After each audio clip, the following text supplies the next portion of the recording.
This is Salvation Place at Lalage in Surrey. This place used to be a traditional stopping place in itself. It was called Little Egypt. My dad and my great-granddad and his dad and so on in the Smith family stayed here many years ago. The route was changed slightly because of a new road being built, and they stopped on the other side of the river, but it was a traditional place for us. We were fortunate that the council agreed to make us a site here, and obviously the name's changed now to Salvation Place. We were given the option by the council to name this as rather than just being the gypsy site in Lalage. The church part of it is because of the French people coming here and bringing the gospel to us. We decided that we could have meetings. When they returned back to France, that we needed meetings of our own, and we bought a little trailer. It was a real rough little trailer, and it started off, we had meetings in there twice a week, and then we went on from there, and it ended up that we got an official building, and the council gave us permission for it to be here. We can have burials and marriages here. Most of us try and maintain a traditional way of life still. Although we've got mobile homes instead of trailers now, we still see ourselves as mobile and have that desire still to travel. And I believe that we're very family orientated here. We're a close-knit community that support and help each other, not just because the church is here, but the church also adds to that. It also gives a variety of people that can come here because they visit the church. Yes, I'm Lalage Grundy, and I work for Surrey Heritage, which is a part of Surrey County Council. Well, we've been involved with doing a whole lot of heritage-based activities for really quite a few years now, 5 to 6 years, I suppose. And we started off looking at things that we have in our own archive. We have quite a lot of material, but it wasn't very accessible. This particular project, we are looking at an event which we have been doing for the last 2 years, part of Gypsy Roma Traveller History Month. In June, we have a Gypsy Day in Ewell.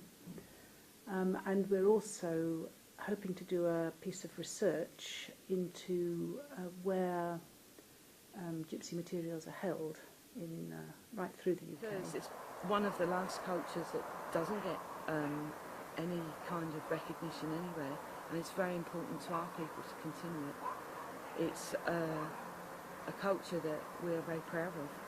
We're very proud of our language and our history, and want to continue that, want it to keep going. We want our children and our grandchildren to know about it, and that's why I think this project is very important. I believe Surrey County Council's got a responsibility to Gypsy people. We're one of the largest ethnic minority groups in Surrey, and I think they have a responsibility to us anyway. To carry on our culture and be involved in the things that we need to do to carry this on at any point. Ready now for the Vodafone Derby. Stand by for a start. That's it. They're racing. Off to a good start too. The Epsom Derby is maybe the greatest race in the world, horse race in the world. Derby Day, which is the first Saturday in June, is spectacular. It is a really exciting day. Lots of people from all over come to enjoy the racing. But at the core of it, there is a group of Romanis who will come, who will take part in some of the celebrations. They will put on events.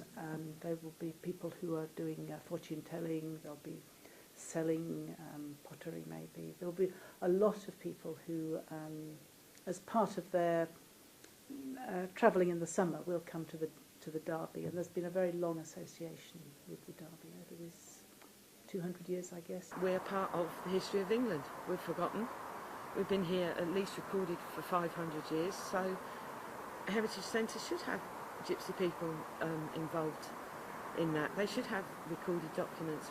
We have got a history, maybe not written, but we've got photographs and oral history that's been passed down through the years, and we've been in Surrey for an awful long time.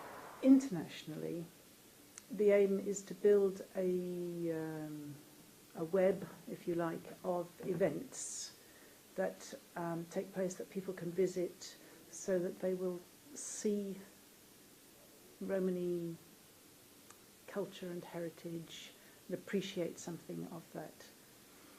Locally, I think it's the same thing, but at a time when there are really increasingly difficult relationships between Romani and non-Romani people, it's an opportunity for people to meet, to talk away from all of those problematic issues, where the people who have something to say are the people in the Romani community, and the people who have something to learn are the people who come to listen.